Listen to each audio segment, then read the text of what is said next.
para que haya constancia de la clase. Ya está grabando. Dígame. ¿Quién me habla? ¿Puede repetir los miembros del equipo de Manzana, Marco? Manzana, Borja Pineda, Hernández Barbosa, usted, Ajá. Reza Martínez, Hurtado Zaragoza, Grimaldo Poblet, que creo que es el que me pidió que le informara. ¿Sí está ahí? Grimaldo. Grimaldo. Sí, profe, gracias. Ok.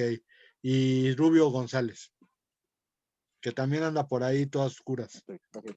Ok. ¿También anda en fiesta, Rubio? Gracias. No, no, ¿cómo cree, profe? Aquí andamos nada más que... Eso de, ¿cómo cree? Ya no me lo trago, ¿eh? ¿Cómo No, cree? Y están ahí todos no, hombre, borrachotes. estoy jurado. Para profe. verificarme, ¿podría darles el primer apellido de los del grupo Fresa, por favor? Fresa. Ahí va. Espíndola Villeda, Ujú, Hernández Herrera, Ramírez Serna, ujú, Alberto Sotero, ujú. Méndez Rivera y usted, García Gutiérrez. Ok, perfecto, muchas gracias. Ok. Bueno. Profe, a mí también me repite los últimos, es que nada más apunté a los primeros 3. Lucas es de Uva. Vélez León. Lucas Martínez, usted. Ortega Gómez. García Ábalos. Montiel Güemes. Partida García y Enríquez Caballero. Ok, muchas gracias. Ok, bueno. Señores, pues estamos en esta unidad 6, muy cortita, por cierto, de actos unilaterales de los estados. Así como nosotros hemos comprendido, si es que ya llevaron obligaciones, porque también ese es un problema, no sé si ya llevaron obligaciones, pero ustedes saben que hay actos unilaterales, declaraciones unilaterales de voluntad, que aunque sean declaraciones unilaterales, sean actos unilaterales, van a producir consecuencias de derecho. Pues bueno, en el medio internacional también hay actos unilaterales de los estados que van a producir consecuencias jurídicas. Y entonces, la primera situación importante que tenemos que determinar es la diferencia entre congresos y conferencias. Esto ya viene del derecho de los tratados, ya lo habíamos platicado en primera instancia, pero lo vamos a volver a rememorar. El Congreso es una reunión de jefes de Estado para llegar a un acuerdo en materia de derecho internacional. Los congresos necesariamente tienen que derivar tratados o bien declaraciones, pero como ya lo comentamos en esa misma parte del derecho de los tratados, no importa cómo se le denomine, no importa cómo se le llame, si es un acuerdo entre sujetos de derecho internacional, es tratado y por lo tanto debe regirse por las situaciones del derecho internacional público y del derecho de los tratados. Así las cosas, en los congresos van los jefes de Estado, algunas ocasiones llegan a ir, por ejemplo, los ministros de Asuntos Exteriores y el jefe de Estado no puede, pero tiene que ser necesariamente el secretario de Relaciones Exteriores, el ministro de Asuntos Exteriores, el ministro de Asuntos Extranjeros o como se le pueda llamar, tiene que ir a esos congresos para entonces proceder al manejo de la estructura del Congreso. Y en cambio a las conferencias ya dijimos que son funcionarios menores, que empieza desde el propio secretario de Relaciones Exteriores o ministro de Asuntos Exteriores hacia abajo. Pero ya habíamos comentado en derecho de los tratados, si por alguna razón hay una comisión para negociar un tratado, pues siempre va a ir encabezada por un agente o por un funcionario de la Secretaría de Relaciones Exteriores. Esa es la regla. De tal manera que no importa de qué sea el tratado. Si es un tratado, va a ir la comisión encabezada por un agente de la Secretaría de Relaciones Exteriores. Ahora bien, una vez que ya encontramos la diferencia entre conferencias y congresos, vamos a hablar de los actos unilaterales propiamente dicho, que son 4. La notificación, el reconocimiento, la protesta y la renuncia. Primero, notificación es dar a conocer un hecho o un acto que va a tener consecuencias jurídicas. ¿Esto qué quiere decir? Yo hago y entero a los demás estados de un acto mío o de un hecho en el cual yo no tengo participación, pero que sí puede repercutir de alguna forma en la relación jurídica que tenemos. Va a tener, como ya lo dijimos, consecuencias jurídicas. Aquí la situación es bien importante porque hay notificaciones obligatorias y hay notificaciones voluntarias. ¿Cuál es el ejemplo de una notificación obligatoria? La declaración de guerra, porque lo vamos a ver en su momento, una declaración de guerra tiene que contener las razones por las cuales un Estado va a ejercer el estado de guerra contra otro. Y como tiene que tener las razones, pues debes decir por qué te estoy haciendo la guerra, cuáles son las circunstancias por las cuales estoy haciendo la guerra contigo. En este orden de ideas, la perspectiva es que ese tipo de notificaciones son obligatorias y se tienen que hacer de manera fehaciente. En cambio, hay notificaciones voluntarias. Y por ejemplo, tenemos el caso de una notificación voluntaria en el caso de la proclama Truman. En 1945, el presidente de los Estados Unidos, Harry S. Truman, declaró en una proclama que Estados Unidos reivindicaba para la explotación propia de los Estados Unidos una franja de mar de 9 millas. Hay que recordar que desde tiempos de Cornelius Van Winkelried, el mar territorial se medía conforme se manejaba la bala de cañón, o sea, las 3 millas reglamentarias que establecía Cornelius Van Winkelried. Estados Unidos en 1945 reivindica 9, o sea, 3 veces esa bala de cañón. Y técnicamente decía a los Estados Unidos, todos los recursos que se encontraran en la superficie y en el subsuelo de esa franja de mar se considerarían como patrimonio estadounidense. Bueno, esa es una notificación voluntaria. ¿Por qué? Porque lo que querían los propios Estados Unidos era saber cuál era la posición de otros estados, principalmente el caso de nuestro país, el caso de Canadá, respecto de ella. La respuesta no podía ser más simple. En 1945, escasos 3 meses después de la proclama Truman, el presidente Manuel Ávila Camacho estableció la proclama Ávila Camacho. ¿Cuál era la proclama Ávila Camacho? Exactamente la misma del presidente estadounidense. Es decir, México reclamaba para sí 9 millas náuticas para explotación de los recursos naturales en la superficie y en el subsuelo. Y a final de cuentas, eso quedó como un acto unilateral, obviamente una notificación voluntaria, porque la idea es, quiero saber cuál va a ser la posición que tú vas a tomar respecto de eso, y automáticamente, al hacer lo mismo el presidente Ávila Camacho, reconocen que hay un derecho para ese tipo de actitud. Entonces, pues ese es el ejemplo de una notificación. El siguiente punto es el reconocimiento. ¿Qué es el reconocimiento? El reconocimiento es un acto unilateral por medio del cual un Estado reconoce un hecho o un acto, pero también va a reconocer los efectos jurídicos. Esto quiere decir, voy a decir, admito los hechos, admito el acto y admito todas las consecuencias que de ello se deriven. Nosotros, en el tema 4, hablamos de la teoría del reconocimiento. La teoría del reconocimiento basada principalmente en 4 reconocimientos, de estados, de gobiernos, de beligerancia y de insurgencia. Obvio, eso es lo que maneja la teoría del reconocimiento que estamos viendo aquí como acto unilateral. Tenemos que aceptar que el reconocimiento solamente es un acto de un Estado lo puede reconocer, a lo mejor toda la sociedad internacional no, pero si tú lo reconoces, reconoces el hecho, reconoces el acto y reconoces todas las condiciones y los efectos que de ellos se deriven. Por lo tanto, como ya vimos la teoría del reconocimiento, tendríamos que decir, nos remitimos a esa parte que ya vimos en la unidad 4 de la teoría del reconocimiento y todos los ejemplos que se aplicaron ahí se tendrían que aplicar en este concepto de teoría de reconocimiento como acto unilateral. ¿Ok? Los 2 puntos van muy relacionados. Uno es la protesta. La protesta es la oposición que hace un Estado a un hecho o un acto de otro Estado, negándole procedencia y obviamente negándole consecuencias jurídicas. En el medio internacional, ¿por qué es necesario protestar? La lógica es necesario protestar. ¿Qué se anda haciendo, Rubio? Se estás va a sacar el cerebro por ahí. No, es que estoy medio enfermo, profe, está haciendo mucho frío. Ya se Pues me están sí, ocurriendo las ideas. pero pues con que no se le va a salir el cerebro, pero pues póngase póngase unos taponcitos, nada más, pero se pone todo el Kleenex, se ve Ya, perdón, espantoso. profe. Ya, perdón.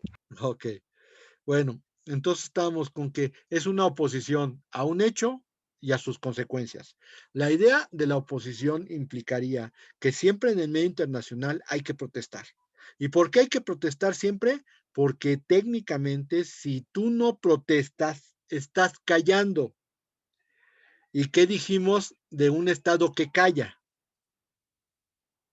El que calla, ¿qué? Otorga.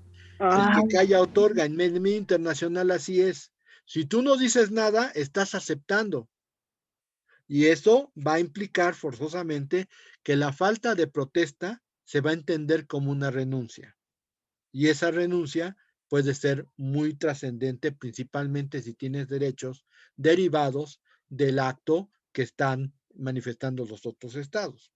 Voy a poner una situación.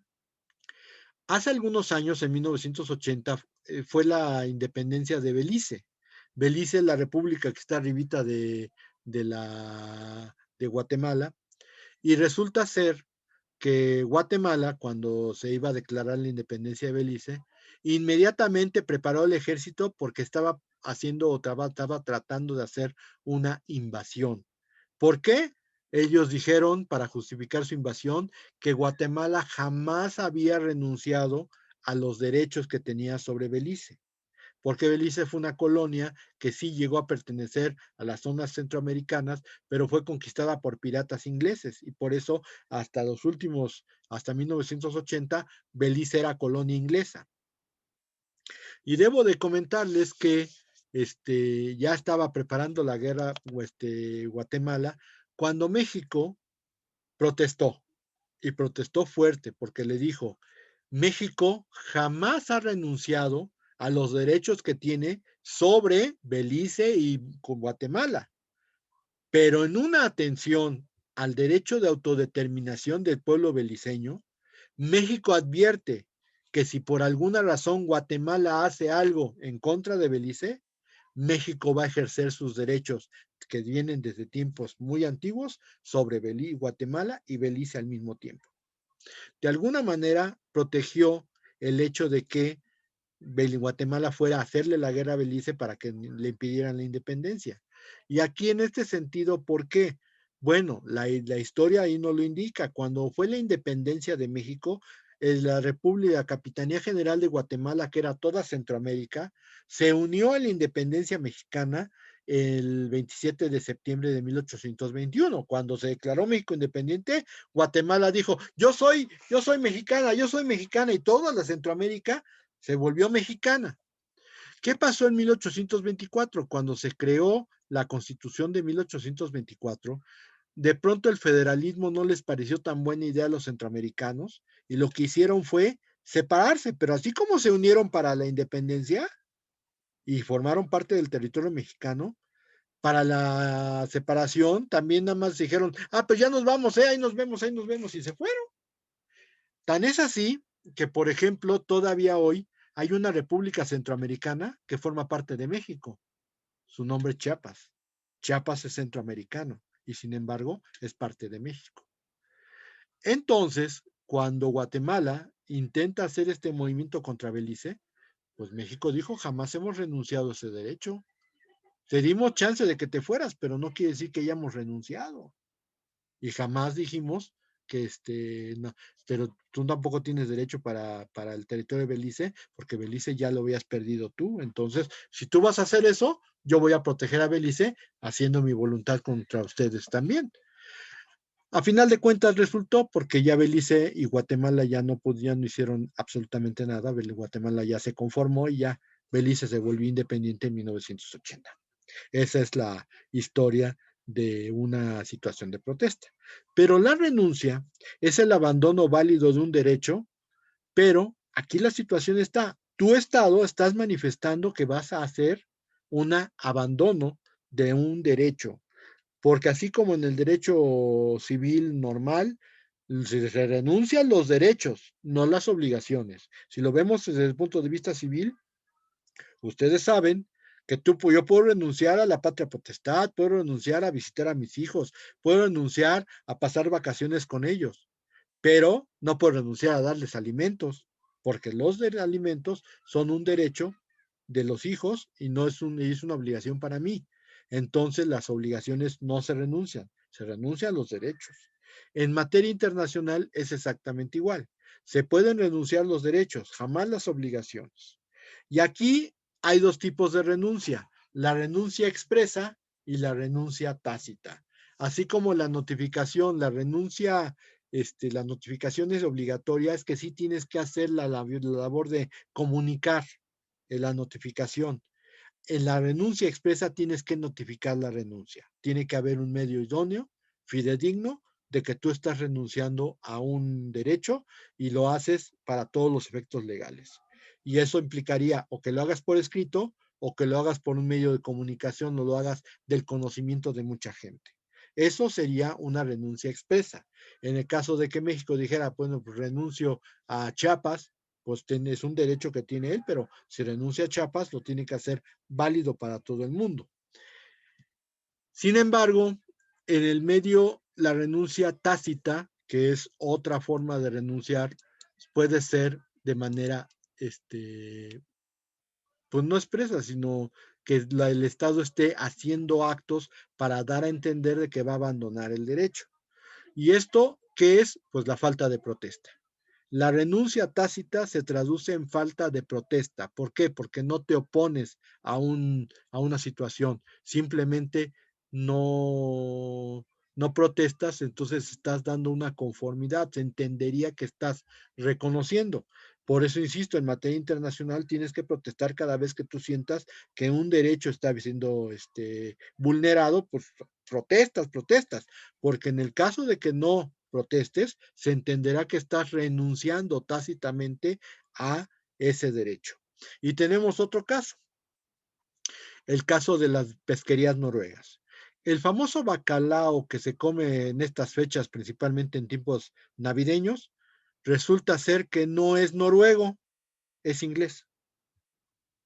Lo que pasa es que si ustedes conocen la historia de la isla británica, en el norte de Bretaña se asentaron sectores de vikingos y los vikingos venían de Noruega, pues todos los países bálticos que son Noruega, Suecia, incluso Finlandia, pues eran territorios vikingos y los vikingos llegaron a la isla británica por el norte. Entonces, toda esa zona de mar era un lugar muy cercano a Gran Bretaña y que estaba lleno de bacalao. Y lo que hacían los noruegos era pescar el bacalao, que es un pez grande, y entonces lo llevaban a Noruega y lo salaban. Cuando llegó el momento en que Reino Unido quería poner un poco más de control sobre el Mar del Norte y sobre el Mar Báltico, resulta ser que los noruegos lo que hicieron fue ponerles banderas británicas a los barcos y siguieron pescando en esa zona. Ya incluso los ingleses ya lo tomaban hasta algo normal.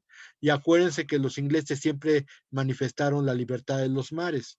Pero resulta ser que cuando se dieron los primeros avances en la primera convención sobre el derecho del mar y se hablaba de que se tenía derecho a la pesca en las aguas territoriales, los ingleses dijeron, pero si estos cuates noruegos vienen a pescar en lo que serían mis aguas territoriales.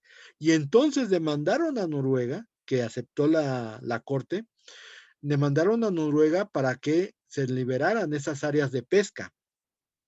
Pero, ¿qué pasó en la Corte Internacional de Justicia? La Corte Internacional de Justicia lo que resolvió fue, ¿cuántas veces protestaron por la situación de estas pesquerías? Pues nunca.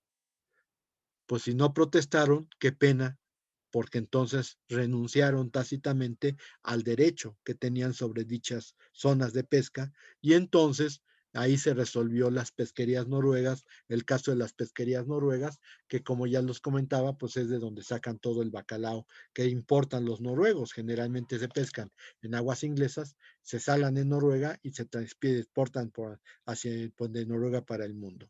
Bueno, pues el hecho de que no protestes técnicamente lo que va a ocasionar es que renuncies tácitamente a los derechos que tú debas de tener. Y este antecedente de las pesquerías noruegas es el mejor caso que podríamos poner de ejemplo de dicho acto. Ok, terminamos. Esta es la sexta unidad. ¿Ya? ¿Preguntas?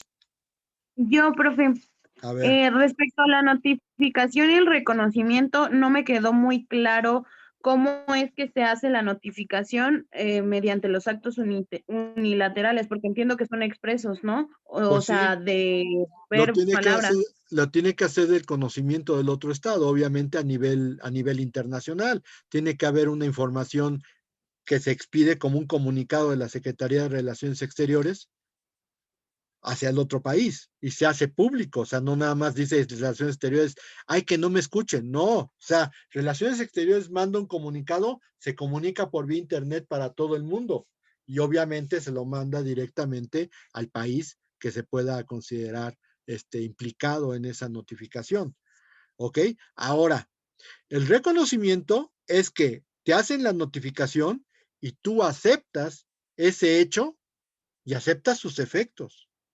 Entonces, aguas con eso porque son cuestiones distintas. Por eso digo, la teoría del reconocimiento ya la vimos en la unidad 4 y a todo lo que vimos, reconocimiento de estados, reconocimiento de gobiernos, reconocimiento de insurgencia, reconocimiento de beligerancia, yo los remitiría estrictamente a esos puntos.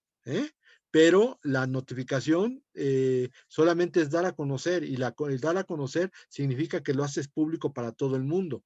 Generalmente hay comunicación periodística, hay comunicación por medios de comunicación masiva, de tal modo que un comunicado de la Secretaría de Relaciones Exteriores es suficiente para que se tenga por hecha la notificación. ¿Ok?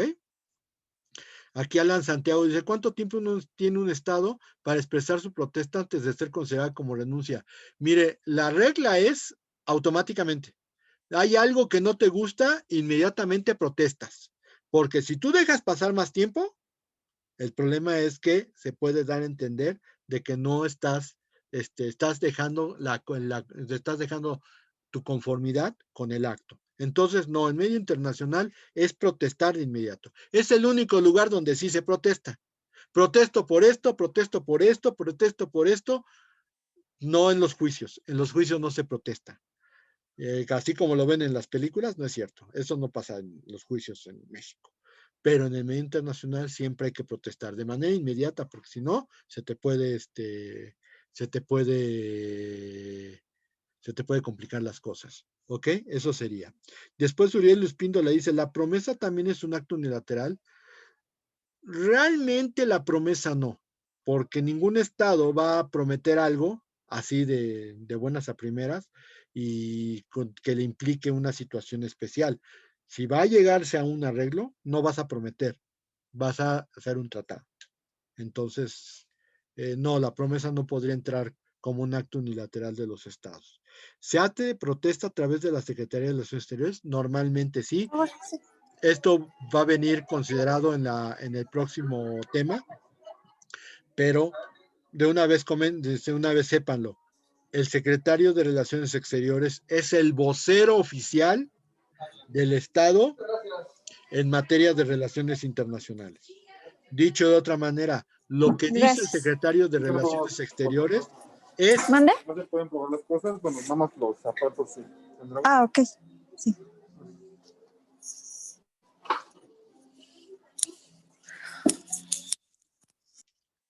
Pues lo tengo que cerrar, pues como que estoy escuchando cosas que no deben. Ok, insisto, el secretario de Relaciones Exteriores es el vocero oficial del Estado. Si habla el secretario de Relaciones Exteriores, es como si hablara el Estado. Por eso, por ejemplo, la doctrina Estrada o la doctrina Díaz Ordaz, pues las emitió el secretario de Relaciones Exteriores. ¿Por qué no se llama Carrillo Flores, que era el secretario de Relaciones Exteriores con Díaz Ordaz?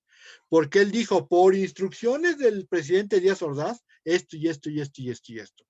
Pero la doctrina Estrada, pues la dictó el Genaro Estrada, que era el secretario, y quedó para la historia como la doctrina Estrada porque la emitió el secretario, pero es la posición de México, ese es el punto importante. ¿Ok? Bueno, a ver, regreso al chat porque creo que por ahí había otra cuestión, no, parece ser que no. Ok. A ver, van a Profe, hacerme preguntas orales. A ver, dígame. sí, respecto a los congresos, a lo que se refiere con los jefes de Estado es quienes van a hacer los actos unilaterales de, bueno, su declaración. Generalmente los congresos es para llevar a cabo Itzel. Sí. los actos, los congresos son para llevar acuerdos internacionales. Nada más que ahí participan estados, jefes de Estado principalmente. ¿Sí? Entonces, no es para hacer actos unilaterales. Normalmente el resultado de un congreso puede ser un tratado o una declaración, pero entran dentro de lo que nosotros conocemos como tratados. Y les explico y les vuelvo a comentar, de acuerdo con el propio convenio de Viena sobre el hecho de los tratados, no importa cómo se le nombre, si hay un acuerdo entre dos o más países, es tratado, así de plano. Aunque le llamen declaración, protocolo, tratado, conferencia, congreso, lo que sea, hay acuerdo, hay tratados, punto. Pero no son para actos unilaterales, son generalmente para actos bilaterales o multilaterales. Justo mi pregunta iba encaminada al tema de la conferencia. Es igual, solo que en esta participan los funcionarios menores. Menor nivel, sí. Y ya había otro. Deje el recuerdo, es que la olvidé. Sí, ok, apúrele. Pues faltan 4 minutos y acuérdense que ya después de esta ya no hay otra. Va a haber un trabajo especial para la unidad 7 que empezaríamos el lunes. De una vez vayan viendo, porque obviamente voy a volver a hacer equipos y voy a revolverlos un poco más. Entonces, ¿qué es lo que van a ver en el trabajo de Relaciones Exteriores? 1, una lista de todos los secretarios de Relaciones Exteriores desde 1821 hasta la fecha. Hasta Marcelito, todos. ¿Ok? 2, organigrama de la Secretaría de Relaciones Exteriores. Yo tengo entendido que no ha habido cambios y viene desde la época del señor Peña Nieto. Sin embargo, no puedo estar seguro, a lo mejor pudo haber habido algún cambio. Creo que no ha habido un cambio, no ha habido una reforma a la ley orgánica, por lo tanto debe de ser la misma estructura. Y tercero, y esta es una pregunta muy importante. ¿En qué órgano de la Secretaría de Relaciones Exteriores se determina el contenido, la negociación, el cuidado de los tratados internacionales? Ojo, esto quiere decir, no es la Dirección General de Asuntos Jurídicos, esa maneja otras cosas. No es el Archivo Histórico Diplomático, al contrario, el Archivo Histórico Diplomático está a cargo de este órgano. Entonces, ¿cómo se llama el órgano que lleva a cabo todo el manejo de los tratados? Toda la negociación, toda la aceptación, adhesiones, controla el número de tratados que tiene nuestro país, hace consultas, verifica negociaciones, recibe las notificaciones, recibe las convocatorias. ¿Cómo se llama ese órgano? ¿Ok? Eso es la tarea que van a hacer, pero van a hacer con el equipo con el que van a trabajar la unidad 7. Y la próxima unidad ya vamos a ver los organismos internos de relaciones internacionales. Por esta parte de la unidad 6, salvo que Castro ya se haya acordado, tiene cara de confusión, no creo que se haya acordado. No. ¿No? Justo sí. Sí. Apúrenle porque me quedan Entonces, 2:14. sí. Voy rapidísimo. Los actos unilaterales, entonces también su resultado siempre va a ser un tratado.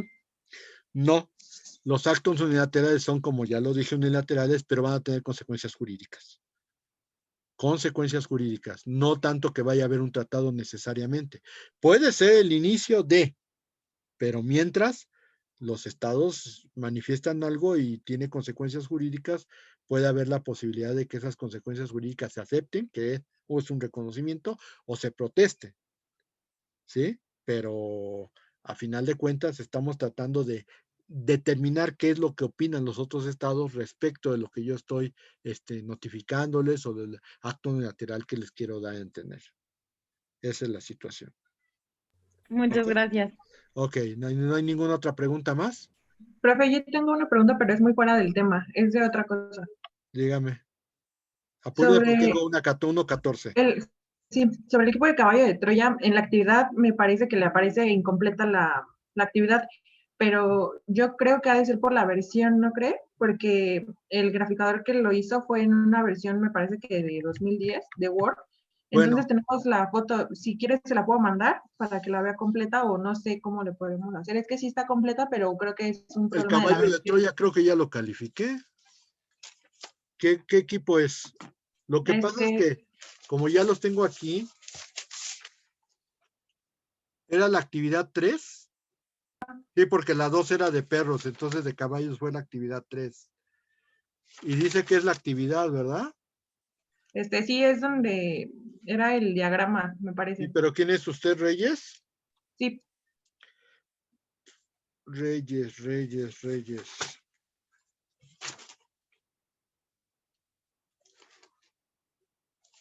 Ahorita le digo dónde está. Espérame un poquito. Reyes. Si se acaba el No me tiempo, si gane. quieren. Ya aquí está, Vaca Almaguer.